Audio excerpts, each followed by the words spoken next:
Hello guys, selamat datang ke channel Izami Gadget. Jadi macam biasa, Realme datang lagi kali ni guys, tetapi dengan model untuk siri C dia. Dan nombor pilihannya kali ni adalah 17. Jadi tak ada cerita banyak, kita ada hari ni Realme C17 ni. Jadi kalau korang nak tahu lebih lanjut, tanpa melengahkan masa lagi, let's check it out.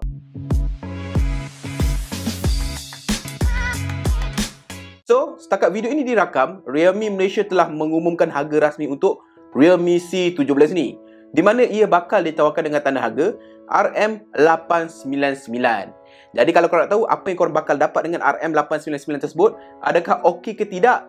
Macam biasa lah, kita unbox dulu. Jom. So ini adalah kotak biasa, kotak warna kuning C17 Realme. Pump ke belakang. Di bahagian belakang terdapatnya dia punya spek ringkas dia guys. First thing first, 90Hz smooth display, in-display selfie camera, 13 megapixel quad camera dengan ultra wide angle lens, 5000 mAh bateri dengan 18 watt pengecasan pantas. Last but not least adalah Snapdragon 460 processor guys. Dan warna pilihan kali ini adalah navy blue. 6GB RAM dengan 256GB storage. Senang cerita, this is an entry level phone. Jadi, jom. Bismillahirrahmanirrahim. So, dekat dalam macam biasa ada, hey, welcome to Realme family. Macam biasa, manual and book sheet yang kita tengah baca. Clear smoke casing, full covered. Dan adanya dia punya SIM macam tertulis lah dekat belakang ni, macam biasa. So, dekat bawah, pertama terdapatnya dia punya kabel pengecasan Type A kepada Type C. Last but not least adalah dia punya adapter pengecasan, dua kaki, warna kuning dalam warna putih macam ni, 18 watt daripada Realme. So, jom kita kemas. Jadi, sebelum kita koyak plastik ni, kita tengok apa informasi yang ada dekat sini. Okey, jadi dia ada dengan 3 slot, 2 SIM card, 1 micro SD card. Alright, itu saja. Jom kita koyak. So guys, inilah dia Realme C17 dengan warna navy blue. Kemasan berkilau-kilauan, glossy punya finish, warna biru-biru gelap macam tu guys. So jom kita budak, kita go through apa yang patut. Jom. Jadi macam korang nampak, ini adalah paparan hadapan untuk Realme C17 ini, di mana dia menggunakan paparan bersaiz 6.5 inci jenis IPS LCD, tetapi dengan kadar resolusinya hanyalah HD Plus sahaja. Walau bagaimanapun, pihak Realme masih lagi berbaik hati memberikan kita 90Hz punya kadar segar semula.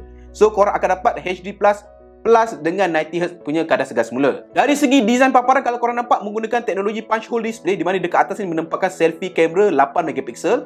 Di bahagian bawah terdapatnya dagu yang agak noticeable. So kalau korang kenal aku memang jenis yang agak skeptikal tentang peranti entry level yang hadir dengan higher refresh rate. Jadi jom kita buat spam 2 test. Jadi test pertama yang common adalah UFO test. Kalau korang nampak, bacaan adalah sekitar 59 ke 60 FPS. Tapi jangan risau, pada test Oppo A53 yang lepas, ramai komplain kata bahawa ujian aku tak valid sebab Google Chrome punya application tak support untuk higher refresh rate punya function. Jadi tak apa, kita buat lagi satu test. Kali ni kita try guna Razer Cortex ni. Aku onkan gaming mode dia. Aku onkan refresh rate monitor. Dan kalau korang perasan, dia menunjukkan 80, 60, agak fluctuate lah dia punya bacaan tu. Kita keluar ke home screen. Dekat home screen menunjukkan sekitar 90 ke 89 FPS. Tetapi kalau korang biarkan sekejap, dia akan turun kepada 60 FPS.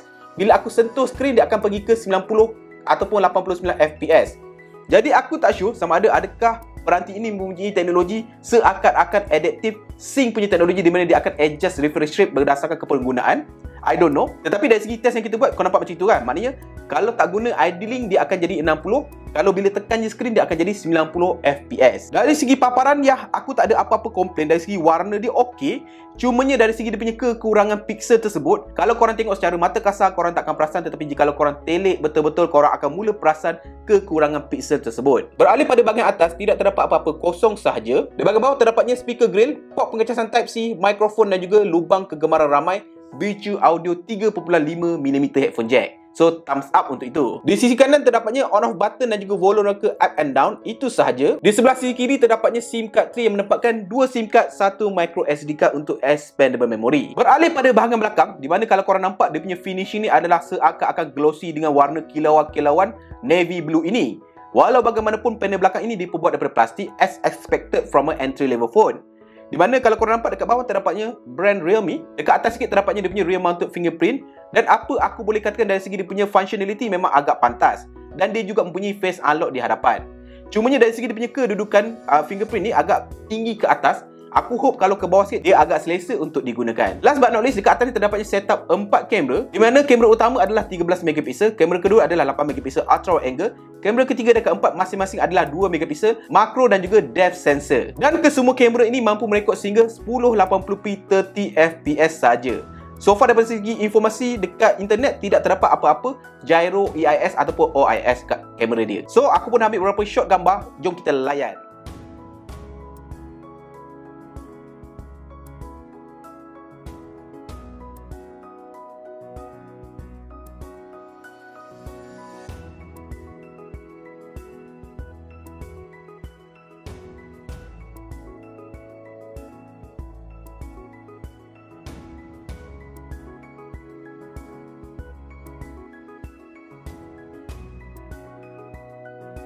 So macam mana?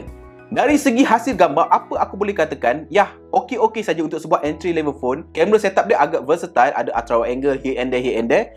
Dan dari segi dia punya functionality kamera, sama juga seperti Realme 7 ataupun 7 Pro. Dia hadir dengan fungsi-fungsi filter yang ada pada variety tersebut, seperti Cyberpunk, Flamingo punya warna dan juga Golden punya coloring untuk filtering. So, dari segi spesifikasi, macam aku cakap tadi, dia hadir dengan SoC daripada Snapdragon, itu Snapdragon 460. Tetapan yang ada kat tangan aku ni adalah 6GB RAM dengan 256GB storage. So agak besar untuk sebuah entry level phone guys. Dari segi bateri, macam biasa 5000 mAh dengan pengecasan pantas 18W. Dan pengecasan tersebut diberi dalam kotak. So lain-lain tak ada apa-apalah. Itu secara ringkas berkenaan dengan Realme C17 ini. So kesimpulannya, apa aku boleh rumuskan bahawa Realme C17 ni, as a entry level phone, regardless of the price, Mak Saleh gitu cakap, it is a good entry level phone. Tetapi, dia seolah-olah seperti anak Realme yang keliru dengan kehidupan dia tau. Nanti aku akan explain lebih lanjut kenapa. Di mana, dari segi benda-benda yang best, ada beberapa perkara yang aku suka tentang peranti ni, iaitu antaranya, first thing first, of course, pemilihan chip processor daripada Snapdragon. Sebab macam korang tahu, ramai orang lebih memilih kepada Snapdragon berbanding MediaTek Helio. So, ini adalah salah satu good move daripada Realme untuk kali ini. Seterusnya, dia memberikan kita higher refresh rate walaupun untuk sebuah entry level phone. So, menunjukkan bahawa entry level phone pun mampu hadir dengan higher refresh rate. Last but not least, ya, dia hadir dengan bateri yang agak besar, 5000 mAh dan pengecasan pantas. Yang paling penting adalah Type-C untuk sebuah entry level phone. Walau bagaimanapun, masih ada beberapa perkara yang aku kurang sikit tentang peranti ni, iaitu yang pertama, obviously, tanda harganya. RM899 guys untuk sebuah entry level phone punya spek. Yang kedua adalah pemilihan untuk meletakkan higher refresh rate punya display pada sebuah entry level phone.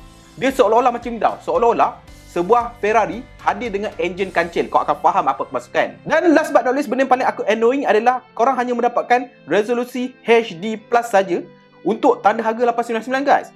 Pada tanda harga sebegini, at least Full HD ataupun Full HD Plus. Dan macam aku cakap tadi, dia umpama anak Realme yang baru yang agak keliru dengan kehidupannya. Kenapa? Dengan spesifikasi yang hadir pada peranti ini, kecuali dia punya higher refresh rate, dia adalah sebuah entry level phone secara keseluruhannya. Tetapi, ia hadir dengan tanda harga sebuah mid-range phone guys.